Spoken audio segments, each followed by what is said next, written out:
ನಮಸ್ಕಾರ. ದಿನಾಂಕ 26 ಜೂನ್ 2025ರಂದು ನಾವು international drug abuse prevention day ಆಚರಣೆ ಮಾಡ್ತಾ ಇದ್ದೀವಿ.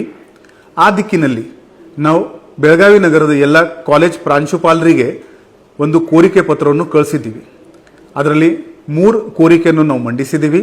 ಮೊದಲನೇದಾಗಿ ಪ್ರತಿಯೊಂದು ಕಾಲೇಜಿನಲ್ಲಿ ಒಂದು ಆಂಟಿ ಡ್ರಗ್ ಕಮಿಟಿ ರಚನೆ ಆಗಲಿ.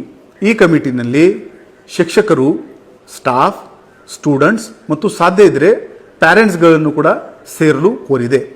ಈ ಥರ ಕಮಿಟಿ ಮಾಡಿದರೆ ಆ ಕಾಲೇಜ್ನಲ್ಲಿ ಮತ್ತು ಅದರ ಸುತ್ತಮುತ್ತಲಿನ ಏರಿಯಾನಲ್ಲಿ ಯಾವುದೇ ಮಾದಕ ದ್ರವ್ಯ ಸೇವನೆ ಆಗ್ತಾ ಇದ್ರೆ ಪೊಲೀಸರಿಗೆ ಅದರ ಬಗ್ಗೆ ಹೆಚ್ಚಿನ ಮಾಹಿತಿ ಸಿಗುತ್ತೆ ಮತ್ತು ಅದರ ಮೇಲೆ ನಾವು ಕ್ರಮ ತಗೋಬಹುದು.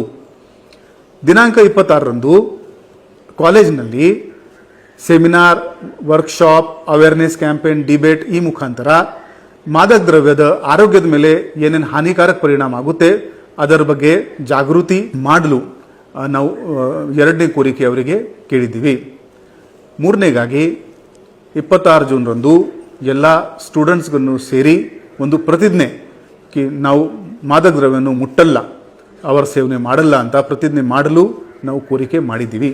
ಬೆಳಗಾವಿ ನಗರವನ್ನು ನಶಾಮುಕ್ತ ಮಾಡಲು ನಮ್ಮ ಪೊಲೀಸ್ ಅಧಿಕಾರಿಗಳ ಜೊತೆಗೆ ನಿಮ್ಮ ಎಲ್ಲರದು ಸಹಕಾರ ನಾವು ಕೋರುತ್ತಾ ಇದ್ದೀವಿ. Say yes to life, no to drugs.